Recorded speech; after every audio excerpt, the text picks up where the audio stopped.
Sir, if I could ask the media, whenever they included us, if I could ask, the urban design.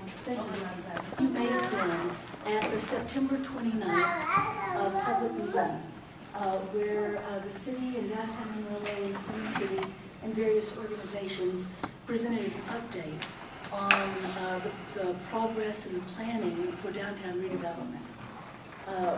There were more than 100 people there, and a lot of comment cards were filled out. And there were questions. There was excitement on the comment cards. There were people who had questions and wanted more information about what everything meant. And a couple of the comments we received said that folks felt that on the meeting on the 29th, although there was an opportunity for anyone to stand up and ask a question, that they felt like the meeting felt a little bit more like a presentation and not like a conversation. And so out of that, the groups involved wanted to hold a series of conversations with neighbors in the downtown areas.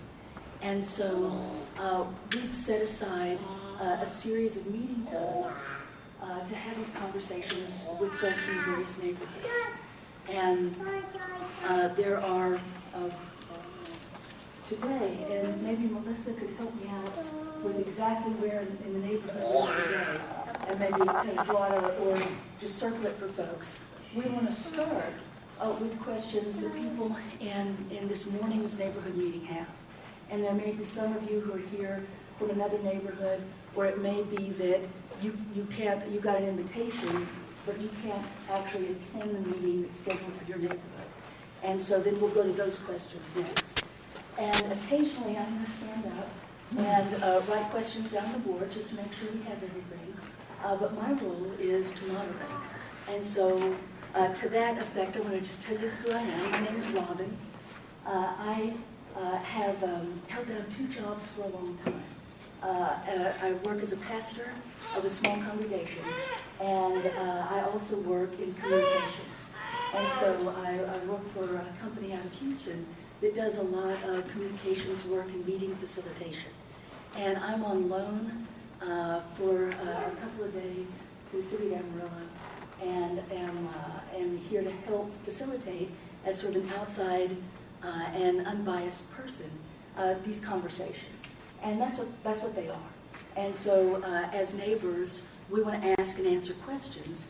And there are a couple of people here who are representatives from the various city-based organizations. And I want to introduce them very quickly. And let me start with Kelly Shaw from the city. Kelly, do you mind just letting everybody know kind of what you do and what you'll be here to answer? Yeah, not at all. My name's Kelly Shaw. I'm with the city of Amarillo. I'm the planning director there. And I grew up here in Amarillo, lived in the Dallas area for about 13, 14 years, but moved back here about 13 years ago.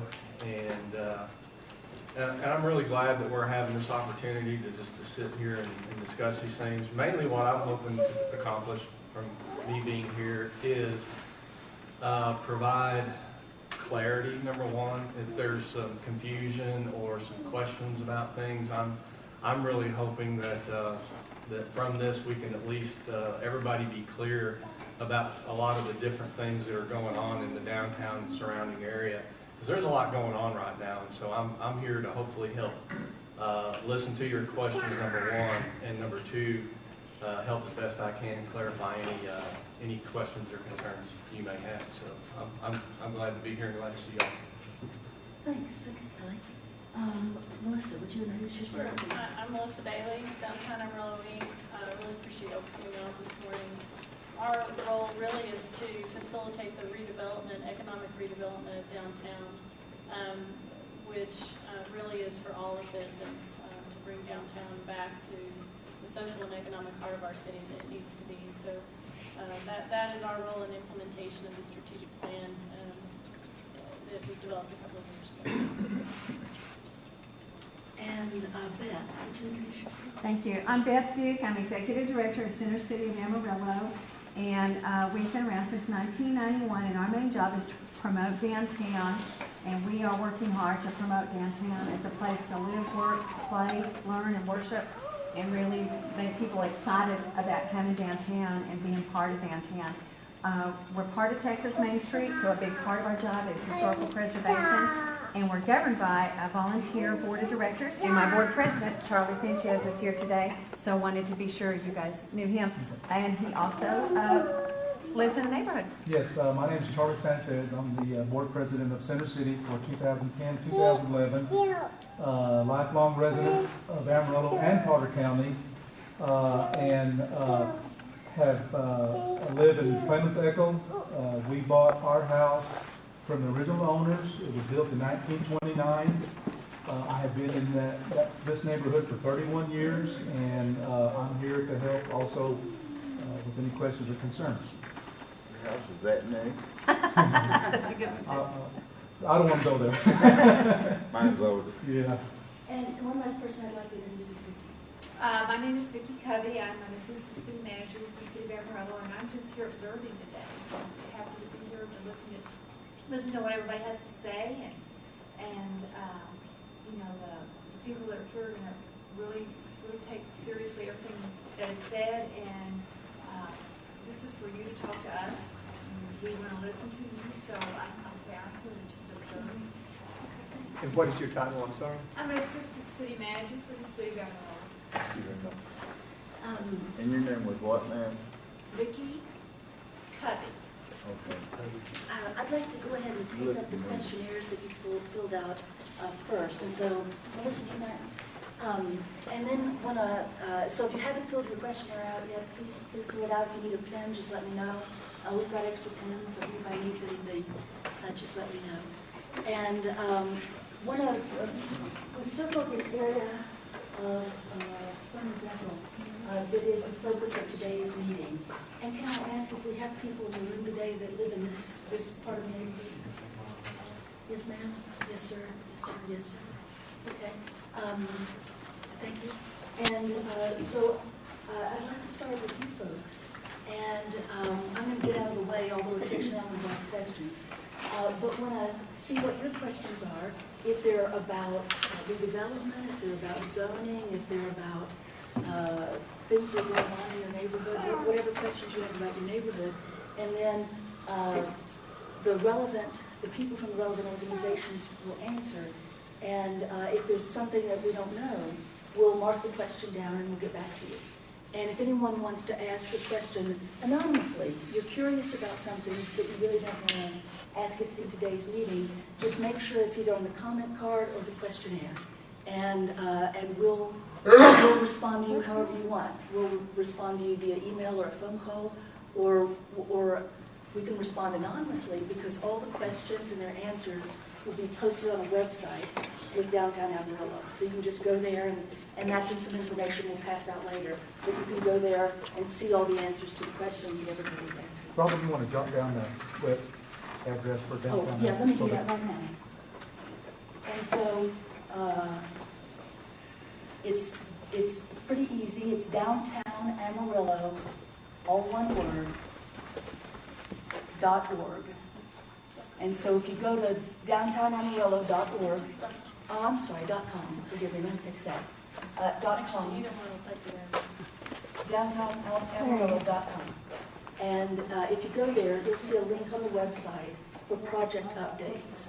And so you just click the link, and then that'll take you to the section of where the ongoing question and answer is. And there are already lots of great questions and answers posted. A lot of them came from the September 29th meeting. And so to start with our folks who are in the Clemens Echo neighborhood, what questions do you have about either redevelopment or just things going on in the neighborhood? And I realized I was looking at you, but please. Yeah, and I don't mind starting with this. My name is Becky Zent, and I live in 1802 South Tyler, right there on the Silk Island.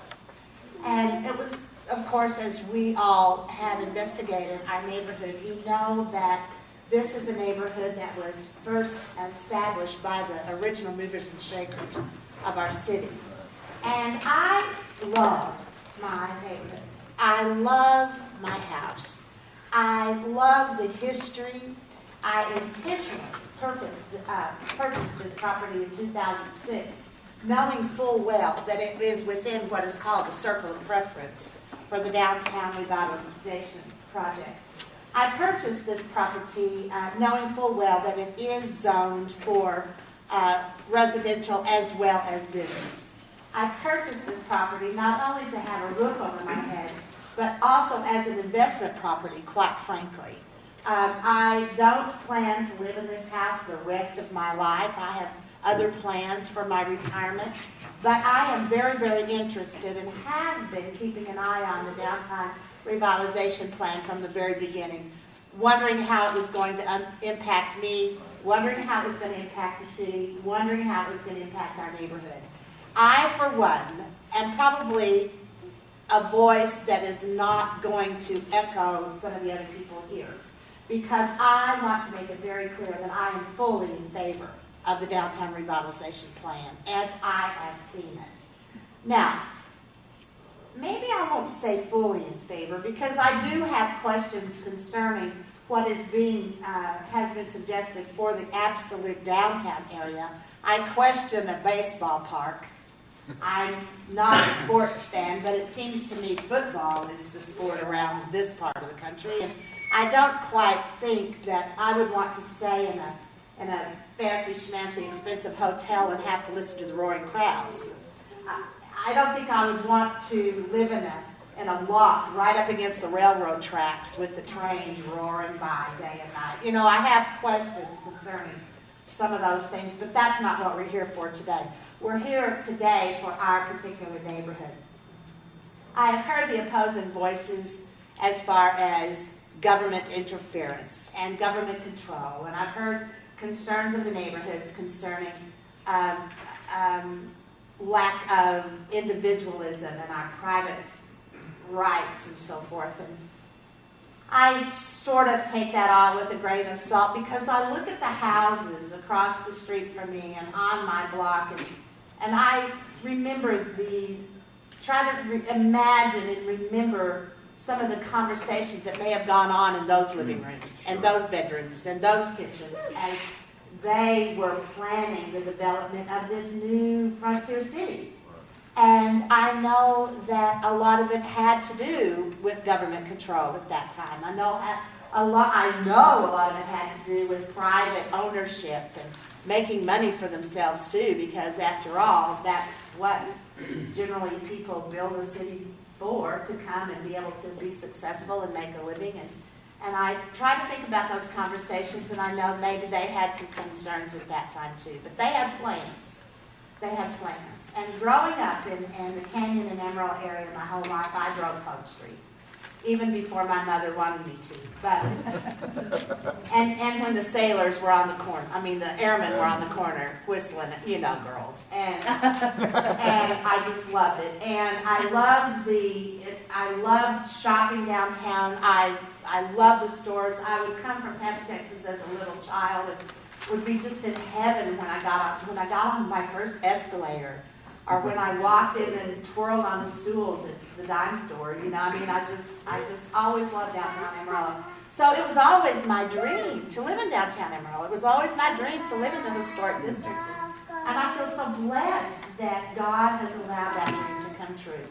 And I have dreams for the future too. Although I don't really plan to live in Amarillo the rest of my life because of my personal plans, I have dreams that the city will continue to flourish, and that the historic district will continue to be a honorable place to live, and it will be a satisfying place to live, and that it will be a beautiful place to live. I've done some traveling recently into some cities where they have not done downtown revitalization, quite frankly, and not only is the buildings are burned down and crumbling and tagged and awful, and there's no commerce going on, but the neighborhoods around them are derelict and nasty and horrible, and one would never want to live in that. And these are some major cities that have flourished in the past. What cities are those cities?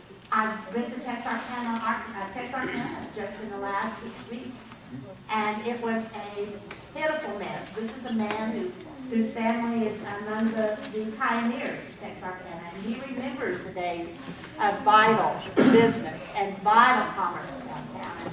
And quite frankly, when we went downtown, it was a sad trip, because they did not take the initiative to keep it alive. So, I'm an opposing voice probably to some people here, but I want to applaud all of you who are attempting to keep downtown Amarillo alive. Not just alive, struggling, but alive and flourishing. So that's what I have to say about it. I don't know what all your plans are for the neighborhood. I guess that's what we are doing.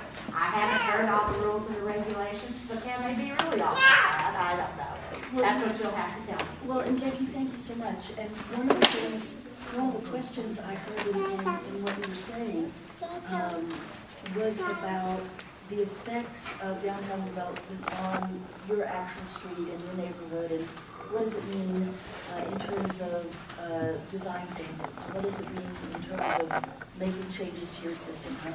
And that's one of the things that you touched on.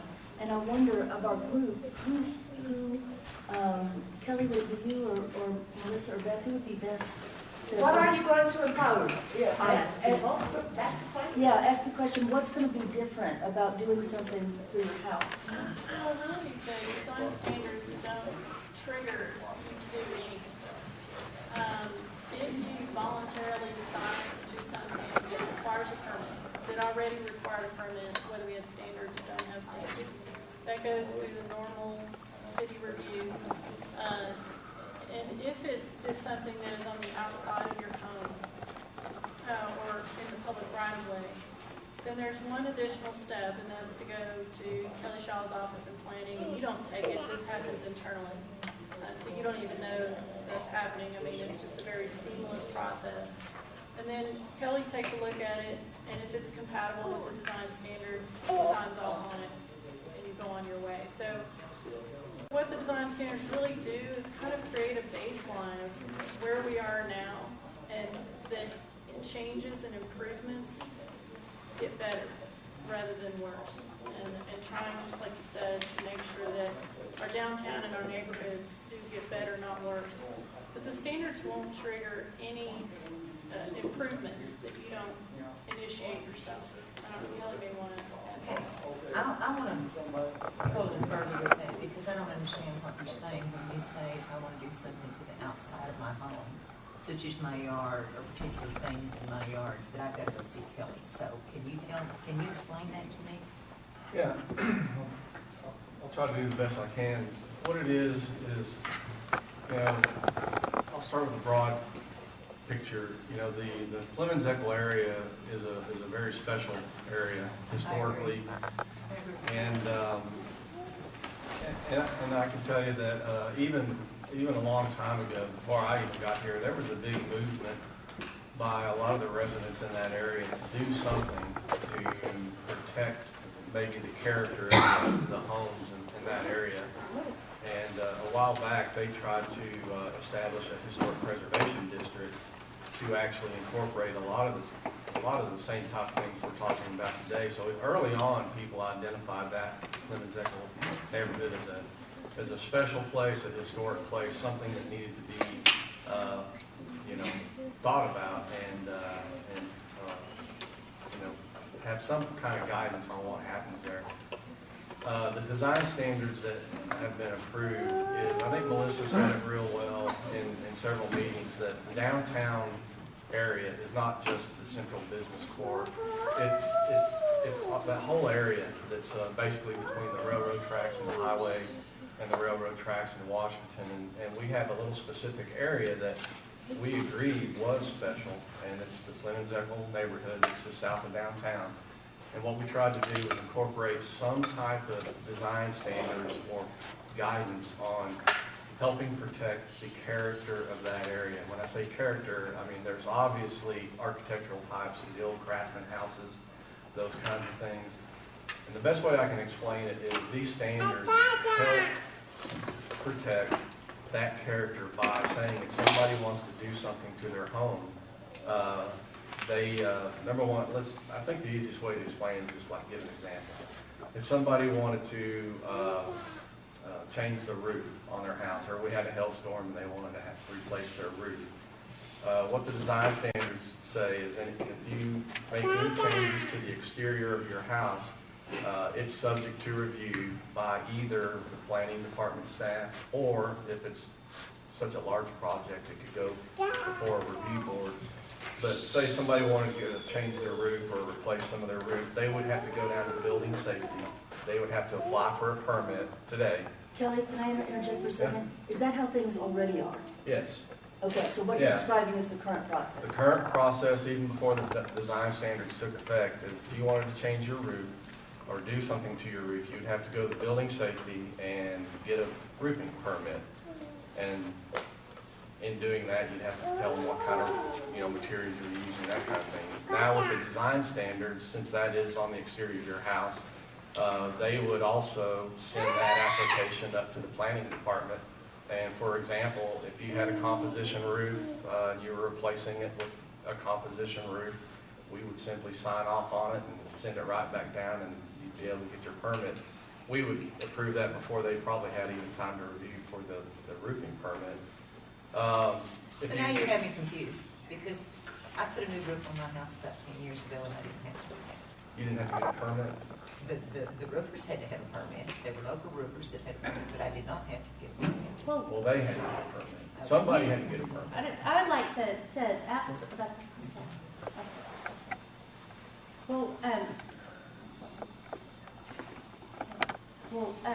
Melissa was saying that there is just one step that we need to go through, but when Ordinance 7223 was passed, we can actually outline 38 steps that we have to, depending, and you're right, we don't have to fix our home, but if we have a hole in our roof and it's leaking, if we don't fix it, our homes will continue to deteriorate.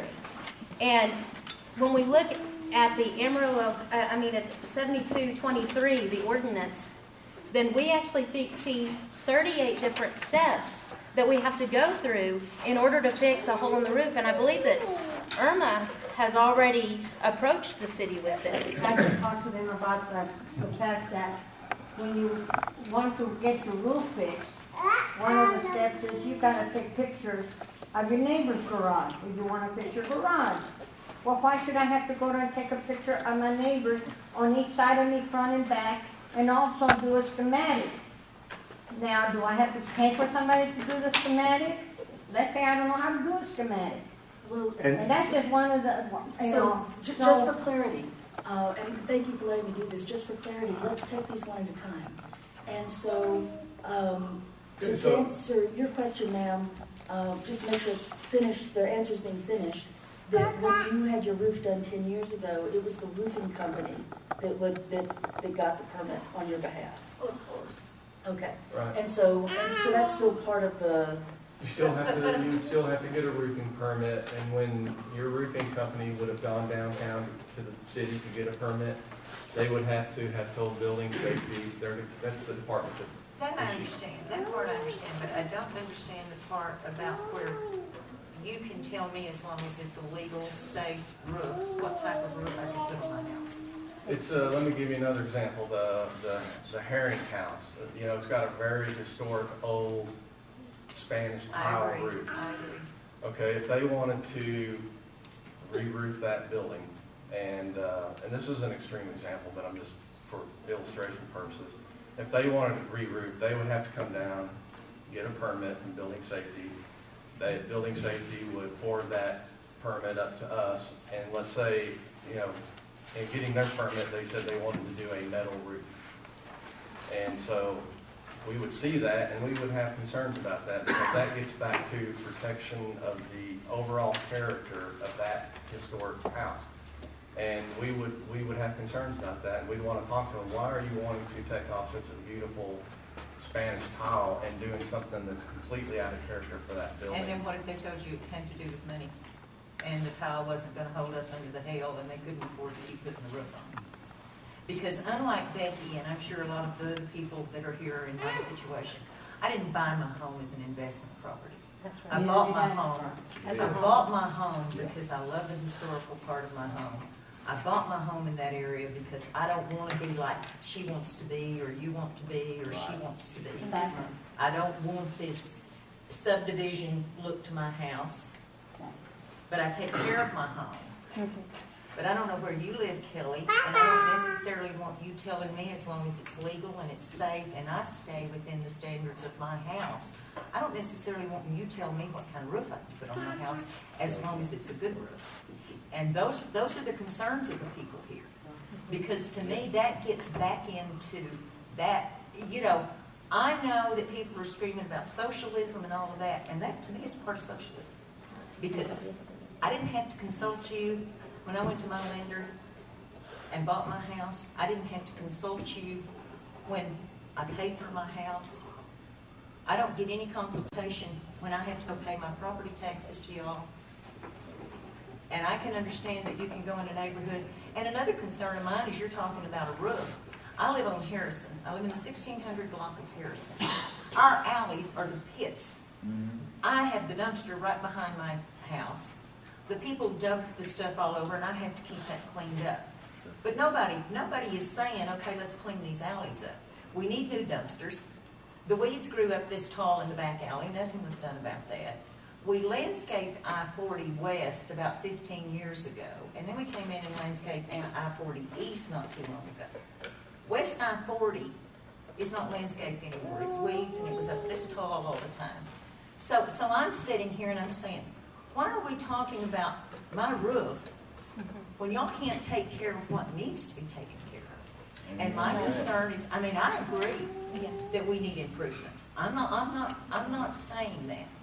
But I'm saying it seems like every time we get a project going, then everything else goes. And my deal with my house, the reason I've been able to maintain the 1920 house, is I don't do the new things I'd like to do. I take care of the old things first. What do you mean by every time we get a project going, then everything else goes? Well, you spent no telling how much taxpayers' money landscaping East I-40. But you landscaped West I-40 first about 10, 15 years ago, and now it's weeds. Well, so I don't understand that. You have to maintain it. Well, I agree with that. The interchange and the landscaping of I-40 and that kind of thing. Just again for clarification, that's Texas Department of Transportation, and we agree. We don't think they're doing just a great job. Then what are you doing about it? I mean, are you concentrating on that? Yeah, we do talk to them about that, and you would be surprised on how many actually TxDOT right-of-ways there are in town. But we don't have control over what they do along their rights of way. But you do have control of the alleys. We do have control of the alleys, and that's. Okay, have you looked at the alleys in those areas? No, but we certainly Don't you can think? do that. I mean, you want to tell me what I can do with my property and outside of my house? I'm telling you where I want you to start. Yeah, I totally agree. If there's.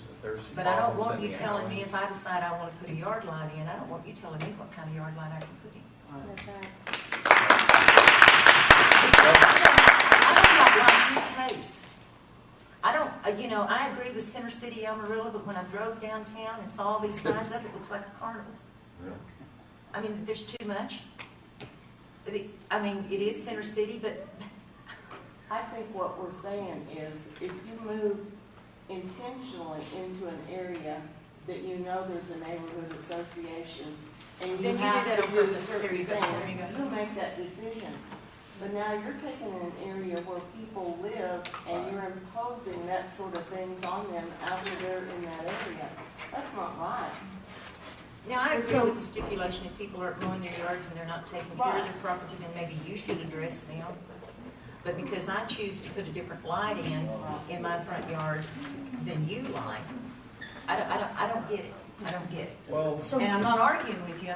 You're wanting my concerns, and I'm telling you. No. And so, just as a note, we've got just under an hour left in this room, and I want to make sure everyone gets heard. So let's do this. Kelly, if you want to respond to the last thing about the alley, or maybe make a note about what we'll do with the alley, and then I'd like for Irma to ask her question. But let's let Kelly respond first to the question about the alley. I agree with the alleys, and that can be a citywide problem. But I agree. If we think something is as important as this neighborhood, and there's some problems with the alley, we can certainly look at the alley. I would have thought that would be the first thing you did. I mean, sorry, they dump furniture in the alley, I have to move it, you know, I call and they don't pick it up, so I would think, you know, I don't know, it just confuses me, because I can't put common sense to it. And I'm gonna write down alleys as something to follow up on, and so that we'll make sure that, that you have a response on that, and that action, that's taken as an action item to respond to you about that. And do you want a personal response, or do you want it on the Not website? necessarily, I want to understand how we're gonna build a ballpark, but we can't take care of the alleys. Okay. And I want to know where my taxpayers' money's going, because we are in a tough economy, whether anybody knows it or not. And so we'll make the note and ask the city to get back with you, but also explain an action plan for that. I don't know what they do anything about it. It's all in my back door. And so, yes, ma'am? I got a question, but in a quick response, or to tell Kelly, people throw mattresses in our alley, and we have found homeless people sleeping on those wet mattresses out in the alley's drunk when we go out to throw out the trash. Okay. And so, Irma, what's your... Okay, my question is, in Tuesday's newspaper, Yes, ma'am. it said that some grants were given for historic buildings.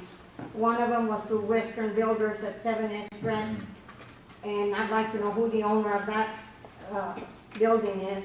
And also, I very much would like to know why Mr. David Horsley, who is a member of the DAI committee, review committee,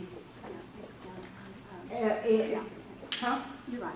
The downtown Amarillo Inc. Why he received a $5,000 grant at 1712 Van Buren to put in windows in his historical building. One, he's a member of the committee, so to me that's a conflict of interest. I agree. Second, they're telling us that whatever we do to our homes has to be historically correct to our building. He has vinyl windows. That is not historically correct to his windows. And Amy can tell you about what they told her about having her porch put back the way it is instead of the way she wants. Okay, and so let's I'd like to know who Western Builders people are. I'd like to know who the investors are of David Horsley and his investor partners. He has 4 different properties on Van Buren, or 3 in Van Buren and 1 to the sides.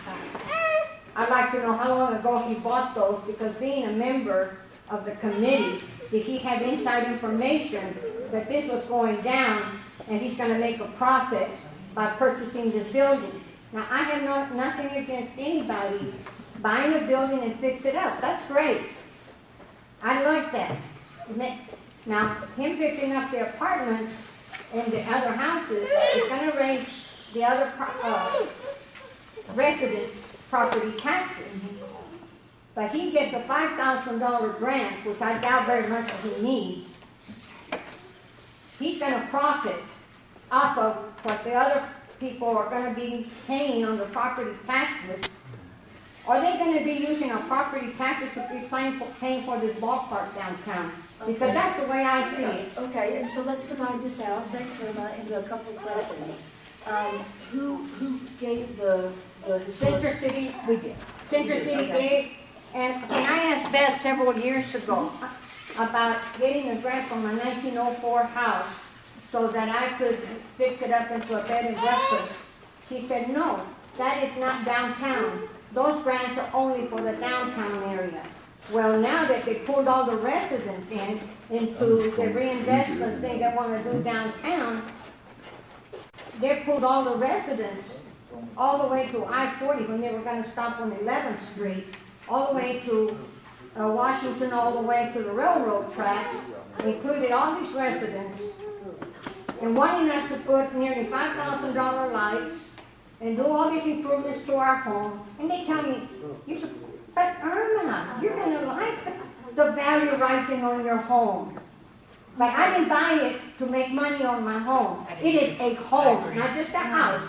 then you have to think about that these are people's homes that you are talking about. They are not just houses, which eventually, if we continue to, if we have to pay for fixing up our homes, and it raises the value of our homes, and we cannot afford to make those, fixing up all these things that they want us to fix. And so we just sit back and say, okay, I'm not going to fix my home. I'm just going to get run down. Okay, well, Then let's, eventually I move out, and somebody else that can afford to make those improvements will come in and take away our homes because we won't be able to stay in our neighborhood. well, so Irma, let's take the questions one at a time. The downtown redevelopment grants, those come through Center City? Yes, they are facade grants that Center City administers, and what we do, we have a committee of volunteers that looks at the applications and decides which projects they will fund. And you're exactly right. When you first came to me about bed and breakfast, at that point, the boundaries for the facade grant ended at 12 to the south, Van Buren to the west, railroad tracks to the north, and railroad tracks to the east. Then in 2007, when we started the tax increment reinvestment zone, the Center City Board decided to expand those boundaries to include the whole tax increment reinvestment zone, mostly to avoid confusion, so that we could say those boundaries are the same. Because it was getting a little confusing about boundaries. So when we talked, that was the right answer. Since 2007, it's grown, and now the boundaries are the railroad tracks to the east, railroad tracks to the north, I-40 to the south, and Washington Adams on the west. So that's the boundary since 2007. And then you ask about Western Builders. The main person we worked with on that is Wes Knapp. And Wes Knapp is, he is the corporate secretary and owner of Western Builders. It's a great old warehouse building in there. I wish you could see it. And then David Horsley applied. I'd have to look it up. He applied early last year for this grant. At that time, he was not a member of any board. The board that he's on, Kelly, tell me the exact name of it. What's that? No, David Horsley. Downtown design. Yeah, downtown design would be me. At that time, that For wasn't. clarifications, it's yeah. not a downtown Amarillo board, it's actually a board of the city. It's called the Downtown Urban Design Review Board, and it's. And that was a not city affiliated. appointment. Well, you were on it, and he was on it. Not on it.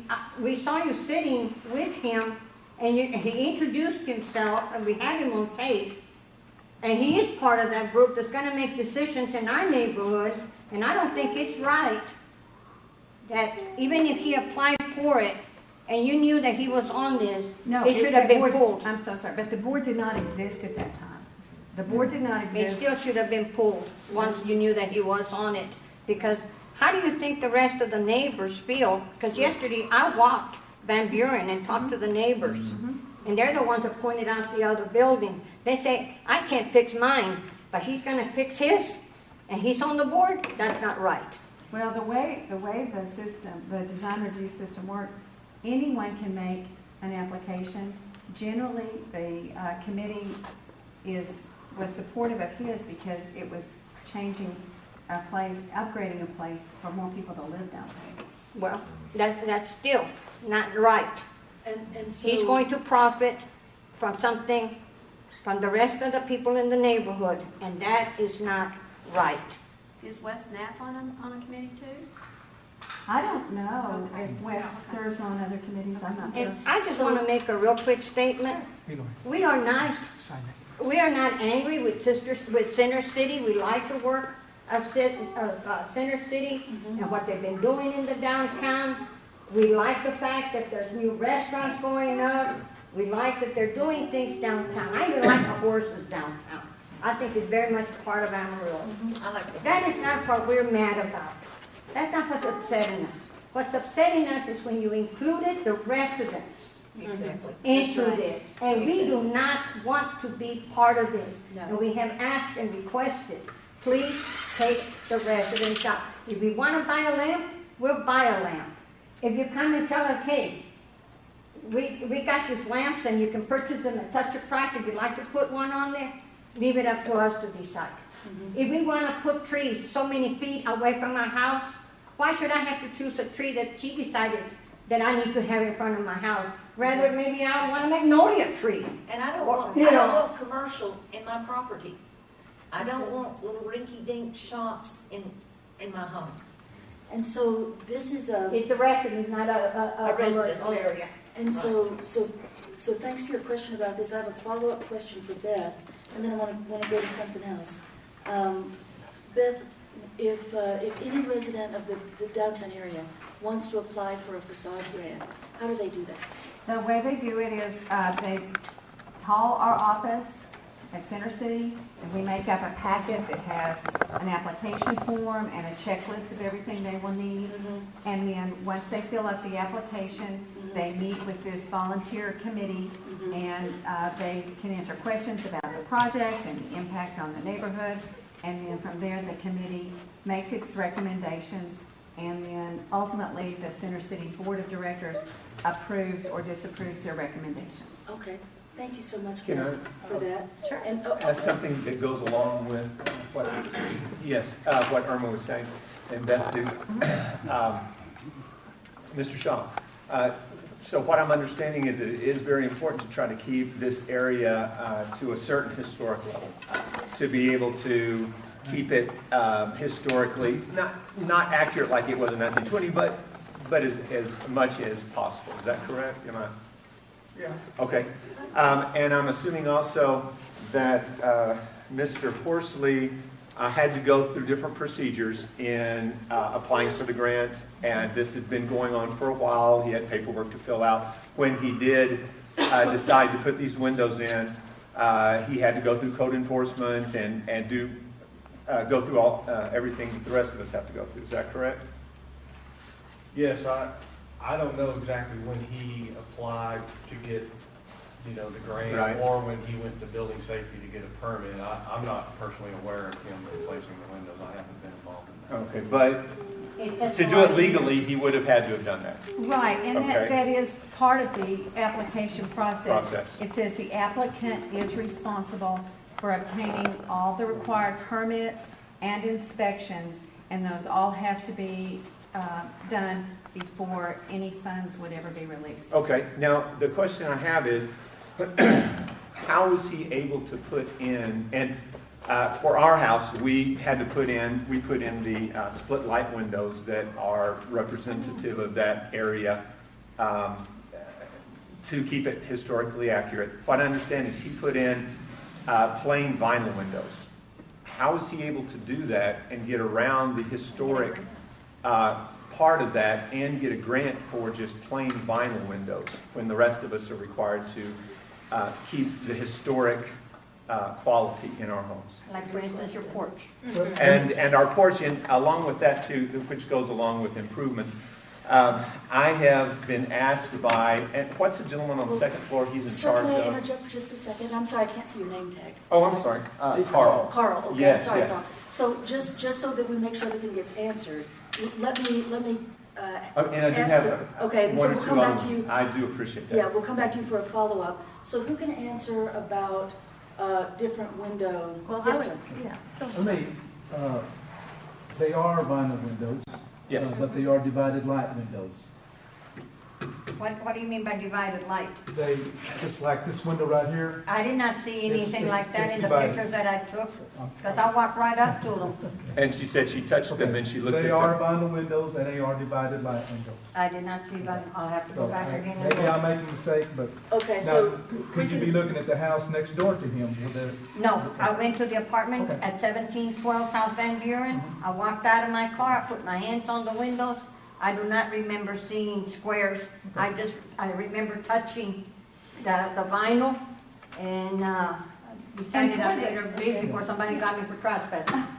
And for our facade grants, we do not for the facade grants, as long as it meets code and code enforcement and the permits and the inspections, we do not have a rule that it has to be the same exact historical materials.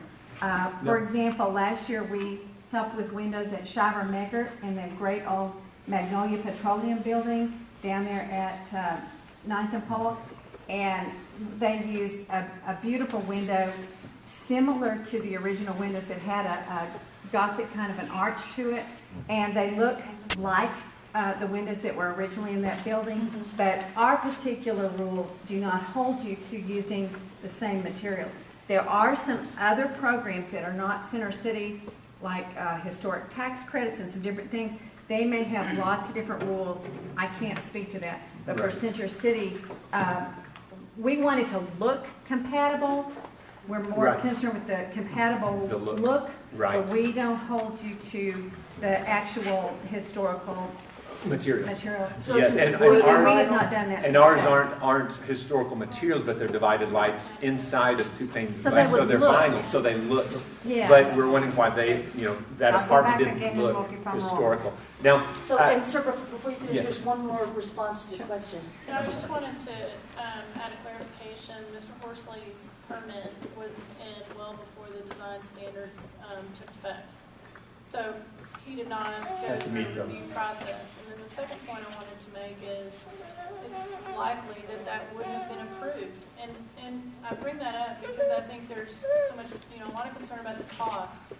And I understand that. And so does the city and DAI and Center City and everything we're trying to do. And I think it's, pretty likely, and Kelly can speak to that those, because the style was the same, that would have been approved. And so the point of the design standards is not to say, you must go back with wood windows, but rather to look at the bigger picture of the overall design. I think Mr. Horsley did a good job in replicating the original, I don't know if it's 6/6 or what that window style is, but a similar style to what was there before. But his permit application was in well before the design standards took effect. but it probably would have been approved anyway. I think it would have. That would have been my opinion. And I guess I need to drive by there too, because I haven't driven by. If Irma's correct that they are not divided. They're just a pane of glass. So we may not go up to the window, but we'll drive by and see. Now, And sir, and I'm sorry to interrupt, but there's one more question that wasn't answered from Irma. I'm sorry, I just need to keep track and make sure everybody's taken care of. So Irma, you had a question about needing to take pictures of properties around you when you submit something. Yes. And so, who would be the best person to, is that part of ordinance? and I have it right here, if I can read it, so everyone will know. No, I trust you. Verbatim. Well, go ahead and read what. Okay. I appreciate that. This is from what was passed, ordinance 7273 by the City Commission, 7223, I'm sorry.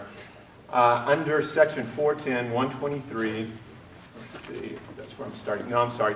410-122, certificate of appropriateness required, effect, issuance, and expiration. Who would this apply to? Within the district, issuance of a certificate of appropriateness, which you have to get, if my understanding is correct, before you can get a permit to go ahead with construction or remodeling or whatever. You have to get now a certificate of appropriateness first. Compliance with the standards is required as a prerequisite condition for the issuance of any building permit, which I interpret as any building permit, just anybody building permit by the Building Safety Department for projects described in the next sentence.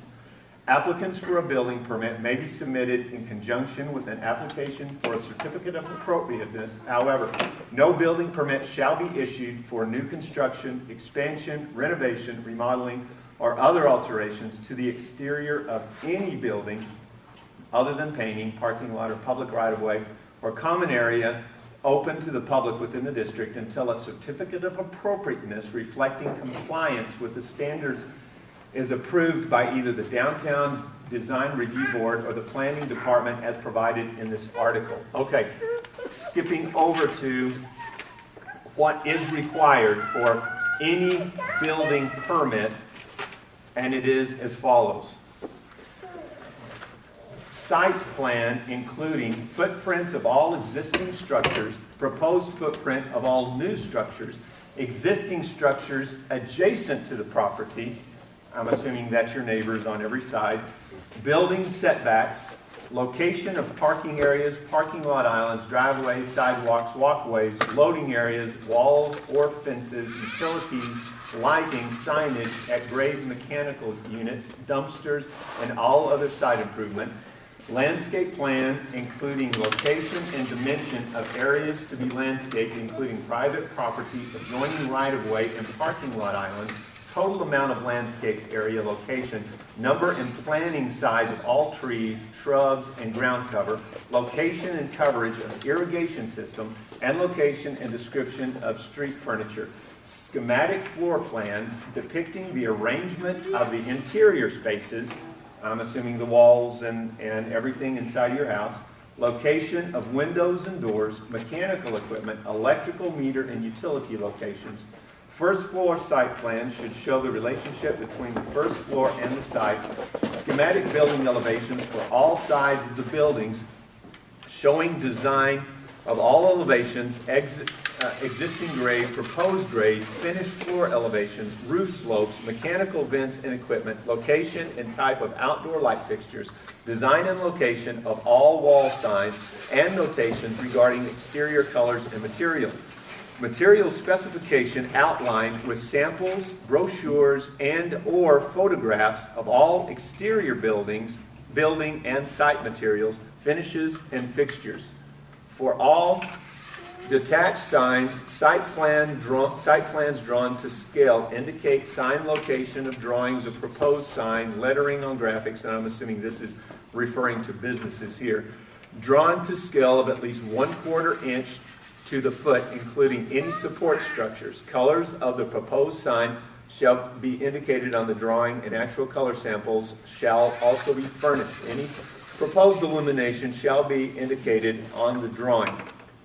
And again, I'm assuming that this is both for residential and building, because they only have one set in these plans, and they've, I'm assuming, lumped them all together here. Okay, and so Kelly, are you the, okay.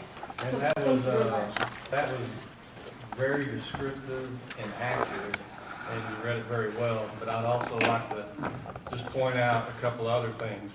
In section 410-123, and I'm reading from the same ordinance that he's talking about. First of all, it talks about a pre-design conference, or basically what it's trying, and I'm going to try to take everything that you said and try to put it in a statement that makes sense. Okay. Everything that you said can be required. We encourage a conversation between an applicant that's wanting to do something, be it a roofing permit, being a remodel of the porch, anything else.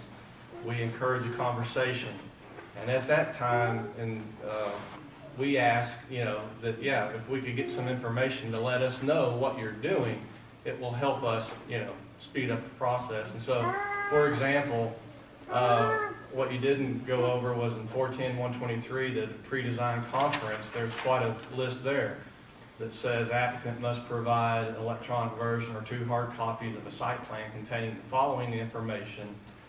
And after it says following information, it says as applicable to the nature of the specific project. As applicable being the key words there.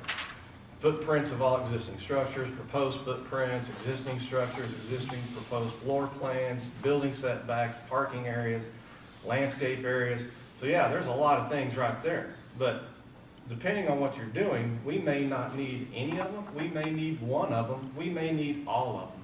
So it's important for us to know what you're doing. And then, so as far as what you started to read, what it did say is application for a certificate of appropriateness by the board. The applicant shall provide an electronic version or 10 hard copies of each of the following.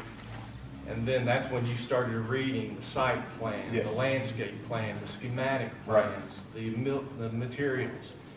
But at the end of that sentence, it says, as appropriate to the nature of that project. And where are you at this point?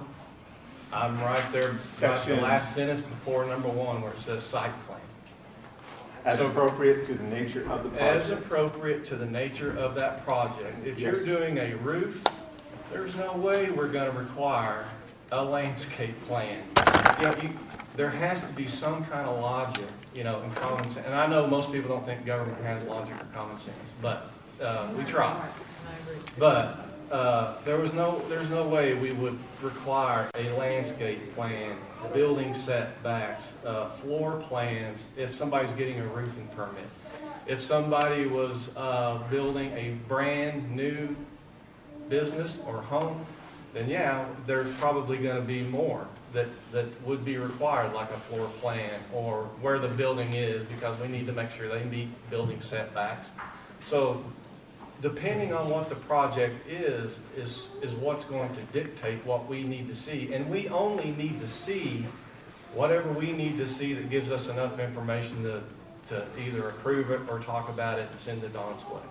So, I'm glad it came up because I just want everybody to know that all that stuff, we try to put as much stuff in there as we can to try to help somebody that's wanting to come get a building permit. And by the way, most of all that stuff that you're reading is already required to get a building permit, again, depending on what you're trying to do.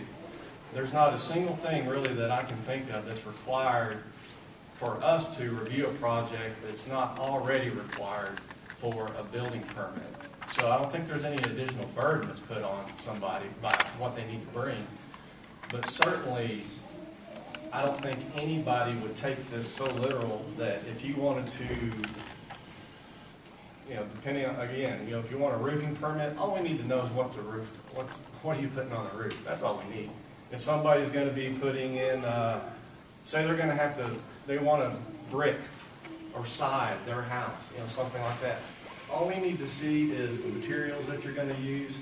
If there's any lighting or anything like that, electrical plans are probably going to be required by the building safety department, but we don't care about your electrical outlets and that kind of thing. We just need to see what we need to see to get an idea of what the project is and how it's going to affect the exterior appearance of the house. Now, That's all Robin, we need. can I have a rebuttal, please? I'd like to ask him a question. Sure. Okay, thank you very much.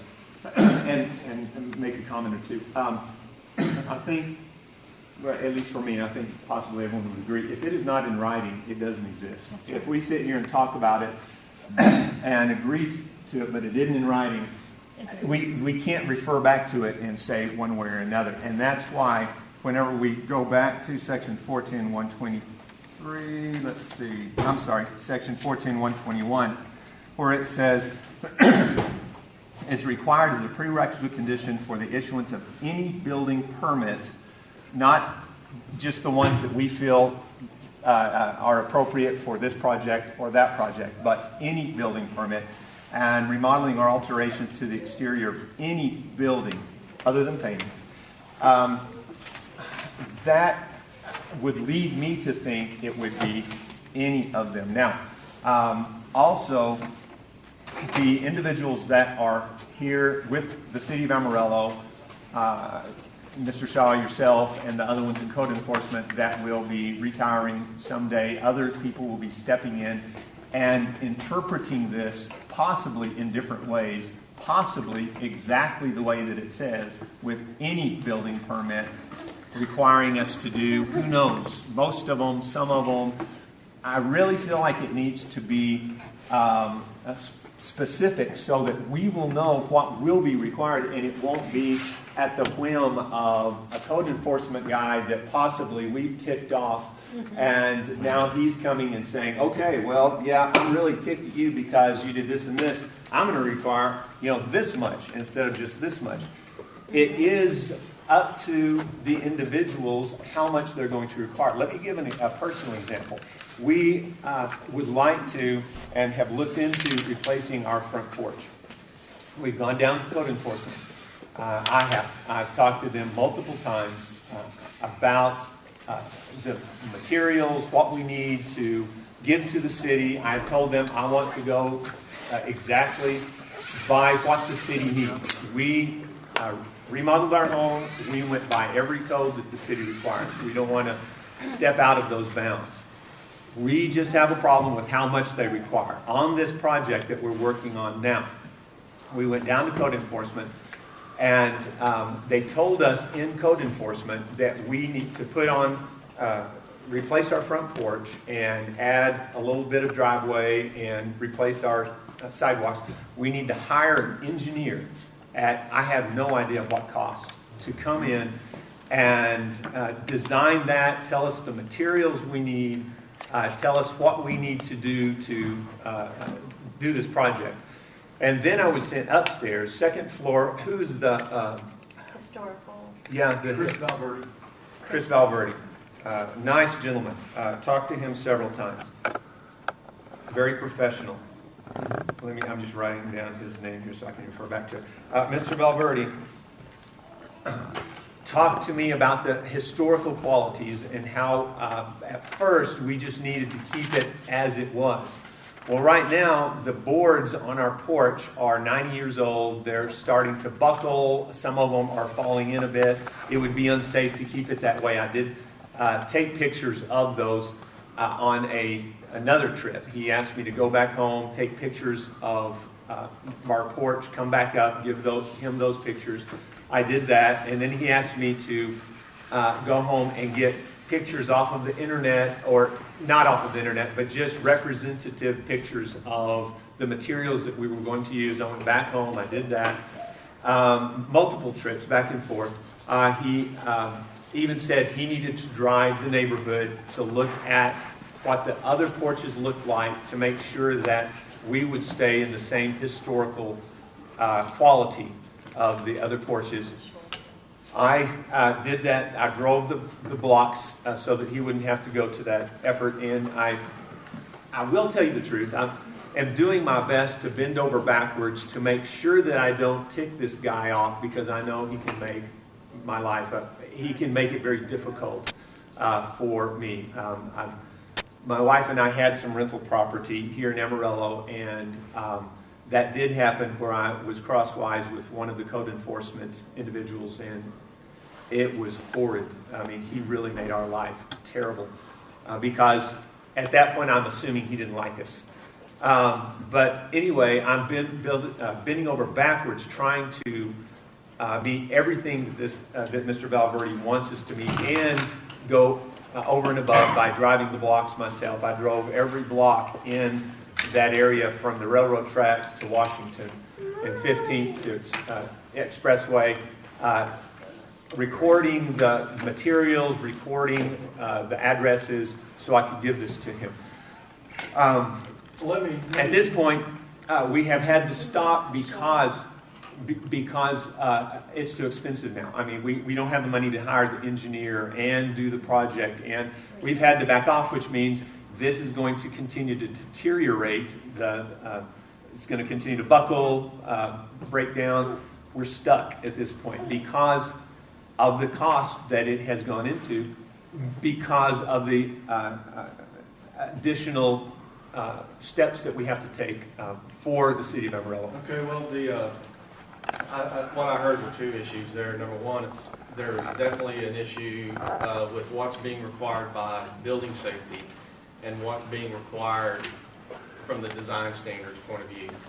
From what I understand, and number one, let me tell you, if one of our staff members or myself, if we're telling you we need this, and then you bring it to us, and then we say, well, we need this, and you bring it to us, well, we also need this, that's a problem that we need to fix. We don't need to be, we should be able to tell you what we need. Again, going back, we need to know what's appropriate, and we need to be able to relay that to somebody in one stop, not 3 or 4 stops. So I apologize for that, and we can certainly work on that.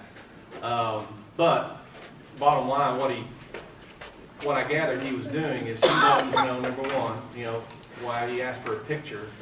What do you have? A picture's the best way to do that. Right. Instead of trying to describe it or something else, bring me a picture. And what probably should have been done is bring me a picture of what you have, and bring me a picture of what you're wanting to put in there, because I understand about the boards needing to be replaced. Yes, sir.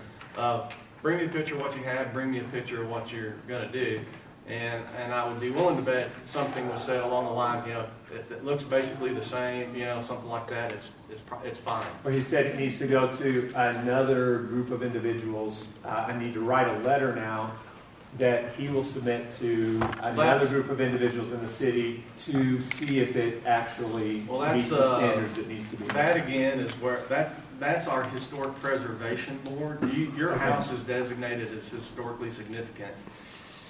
That's a whole nother process. It's already in place. It was in place. That's what I was talking about in the beginning. A group of people tried to get a historic preservation district put up.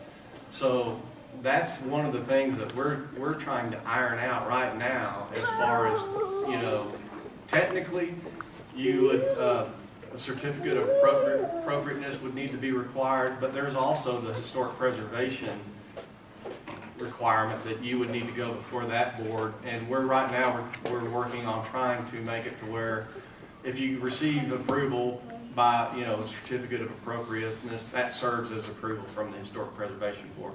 Or maybe we need to do away with the Historic Preservation Board or something like that. That was what was established by the residents several years ago. So number one, I'm sorry that he wasn't clear and concise on what he needed to see. But as far as hiring an engineer, I want to make it very clear that the design standards do not address any kind of building codes. Building safety is governed by the 2006 International Building Code. Whatever they say is required on any building permit is required, whether there was a downtown urban design district or not. The engineered drawings, material specs, all those, lighting, electrical, all that kind of stuff, that's all required by the building code, not the design standards. We simply probably, and from what I understood, he basically just told you what you wanted to do looked fine with him, the columns, the boards, but we do need to make sure that we're not making you run all over the place to, I appreciate it. And I did make a mistake, Robin. I apologize. In retrospect, this has been a little while. He did say that if code enforcement, that if it was done in wood, we would not have to hire an engineer. If it was done in cement, we would have to hire an engineer. So that's a mistake on my part. And so, Kelly and Carl, let me just one of my roles is also the timekeeper, because we only have this room for a certain amount of time this morning. This sounds like something that we can't completely solve today, in that it sounds like that you need to talk to some folks that can help Carl, or Carl needs to have some follow-up with you. We need to be efficient. Yeah, right, to make sure that he can do what he needs to do. And so can I ask that the follow-up on this be just personal? I know that Kelly has a few minutes after this meeting, so I don't know if this is an appropriate time or next week would be an appropriate time. But Kelly, if I can just ask you to follow up with Carl about that. I want to... So I guess the question is it really going to be all this complicated every time we want to do something? Who would like to answer? I think Kelly made a really important point, and that is everything that Carl is talking about has to do with permitting requirements and safety requirements, the engineering report and so forth that were in existence for years and years and are required by ordinance that doesn't have anything to do with the design standards. The design standards and everything I'm hearing that Carl wants to do really wouldn't come into play. I mean, he's replacing his porch or whatever for safety reasons, and I understand that. I've had an old house with a wood porch. And the design standards wouldn't be, I mean, Kelly could sign off on that in a heartbeat. What he's dealing with are permitting issues that are there, whether there's design standards or no design standards. They're outside of that, and they're required no matter what. And so to answer your question, Becky, would you say that Carl's experience in terms of the confusion and the back and forth, is that common, or is there usually a more expedited, streamlined thing where people submit the plans, they're approved? And that's the question. Well, there's always a lot of people that think what they have to go through to get a building permit is too cumbersome, and that's just the way a lot of people feel, but it's subject to the 2006 International Building Code, and building safety has to follow that, and so those things can't be changed. I mean, that's just what's required. Right. With our design standards, we will effort to be as efficient as possible, but again, I just want to point out that one sentence, as applicable to the nature of the project and as appropriate to the nature of the project, is so key to remember. All of those things that I think everybody heard, and everybody was just going, wow, that's a lot of stuff that you got. It would be extremely rare that we would need all of that. We probably just need one tiny little piece of that. And all we're asking for is come in, have a conversation, tell us what you're doing. We'll try to be as efficient as possible in telling you what we need to see, and that's it. Okay, and so, when it goes back to what Carl said, that what you have in writing now, and what the neighborhood historical thing that was signed 20 years ago, something changed in those 20 years, and now this is, 20 years from now, somebody else comes along, like he said, and everything's changing, you've got to go through this kind of stuff.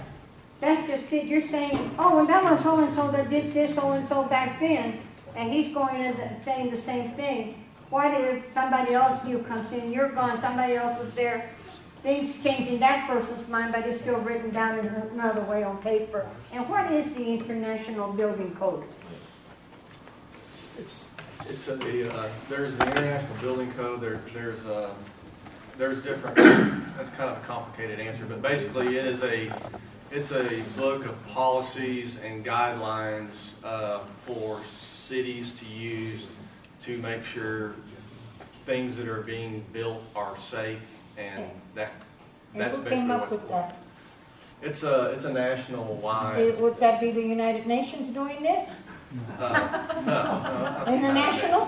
No. Well, and I think that's a problem that we see now too, and I'm sorry, I really would, the government becomes more and more intrusive, it gets larger and larger, and then the way out is, well, that's what the international requires us to do. And then it gets bigger and bigger. Well, that's what they require us to do, and everyone sits back and goes, oh, okay, well, if that's required. Folks, we need to start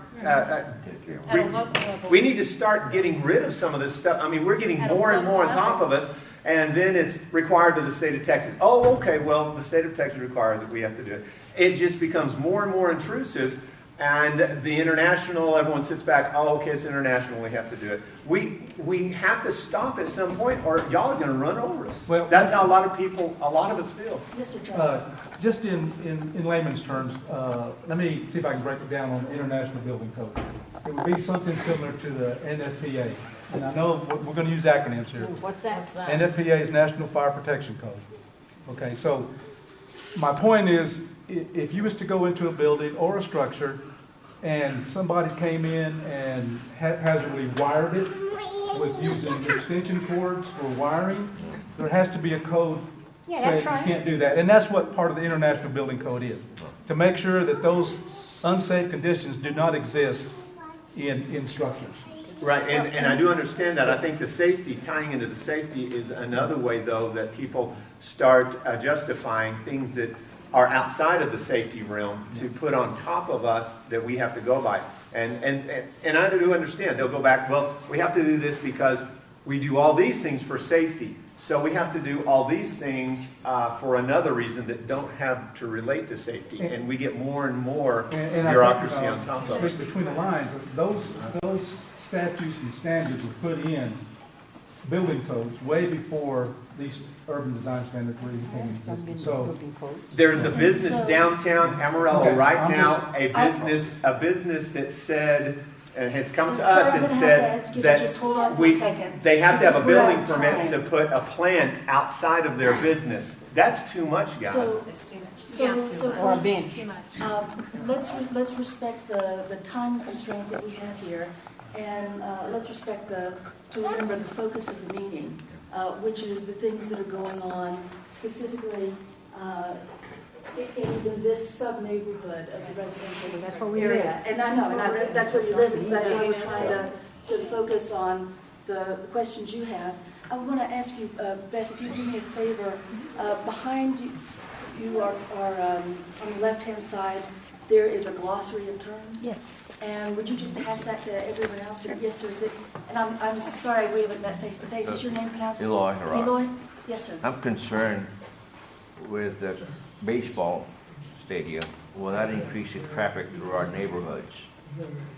Okay. I like looking at the Santa Fe building from my house, and all the improvements that's been done. It's really nice. But when built there, y'all thinking about putting this baseball stadium and the aquatic center, with the traffic is going to generate the taxes that we're going to have to be imposed on us to pay for this.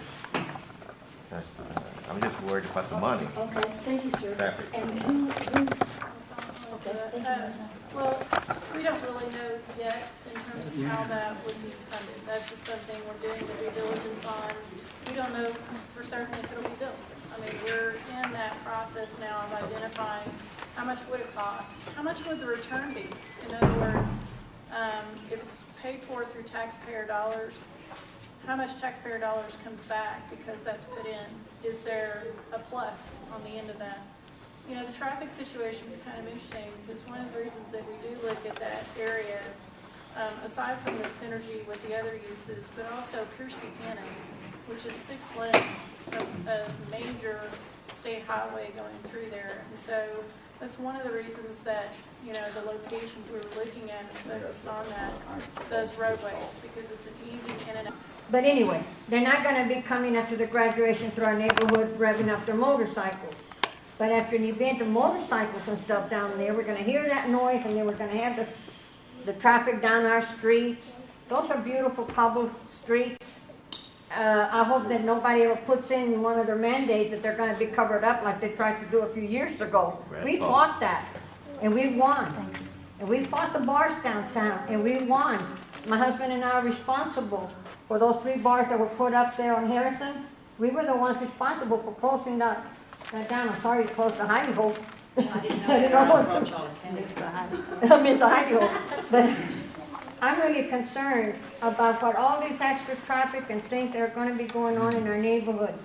Last time that I spoke at Amarillo College, I brought up the fact about that as a young person, teenager, I used to go with my family and we'd sit at the river and see the events for free when the Riverwalk Parade and the downtown parade and stuff. But also, when they built the Hemisphere downtown, it's right downtown. Well, I lived in the housing project across the street from the Hemisphere. That became so crime-ridden because those people from those projects started robbing the people, the tourists at the Hemisphere. The crime increased. That housing project is now gone because it was so drug-infested and everything. When I lived there as a teenager, it was fairly new, and we only lived there for a short time. And my mother managed to get us out of there because it was not a good environment. But if you start putting things downtown with the tourists and all these things, that brings out crime. That brings crime into our neighborhood also. It affects the residents. So again, I ask you to take the residents out of your plans. And so part of what, thank you, Irma, and we're going to have that, we're at our 90-minute time period, so we're going to let that be the last question. And so I want to just, if I can take your question and put it out about I know that Melissa answered about traffic studies. Are there crime studies that are ongoing, or is that something that's being considered? We're actually looking at that issue now because, you know, what we know, first of all, is that bringing people to downtown that are walking downtown is the best crime prevention there is. The biggest crime that we have right now downtown is mainly graffiti, and a lot of it. If you've driven downtown, we see that. And so those are things that we need to address. And the reason you see those kinds of things and you see vagrants and things like that going on is because there's no eyes on the street, particularly late at night.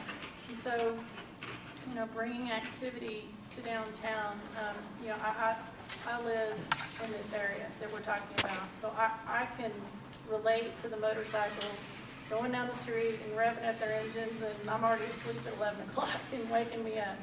So, I can definitely relate to that, and I think, all of those things need to be taken into consideration, things like the traffic and having management of that to get people out on the main roads, out of downtown, when events are over. The issue of safety is very important. It's a concern today, and it needs to continue to be looked at. We don't have major crimes downtown. There are petty kinds of things, and we need to look at that and how we address that. But the biggest solution to that, and you see it in small, large downtowns across the United States, across Texas, and that is getting people downtown, getting people on the streets, people walking to restaurants, walking to venues. That drives out crime. Okay, thank you. And I'm sorry, we're at our, I announced a few minutes ago, we're at our 90-minute threshold, and want to suggest that if there are additional questions, two good ways to take action. One is, on the list that Beth just passed out, there's it's called a glossary of terms, and it just sort of breaks up what all the different groups and agencies are, and it's got contact information for who the best person to talk to about that is. You may already have an idea, just from being in this meeting today, about whether Kelly or Beth or Melissa would be the best person to hear your question right now. So if you have additional questions right now, I want to encourage you to pick the person you think is the best person to answer that question. Just ask them real quickly before we break, or as we're breaking. The second thing is, if you haven't turned in your comment, if you haven't filled out your comment cards or your questionnaires, please do, because this is being taken very seriously, and all questions, including the ones that I wrote down, but also the ones that you put on your sheets, will be answered online at downtownamarillo.com. And if you put down contact information that you want a personal follow-up, you'll get that. An email or a phone call or whatever personal follow-up you've asked for. So I want to thank everybody for taking part of this beautiful Saturday morning to be inside, when I know there are a lot of other things you could be doing. I really appreciate your time. Thank you for letting me participate and help moderate this conversation. And just remind you that it is a conversation. And so if you didn't have a question that was fully answered, if you've still got questions, please continue to follow up until you're clear about what things are going on. And so thank you, folks. Really appreciate it.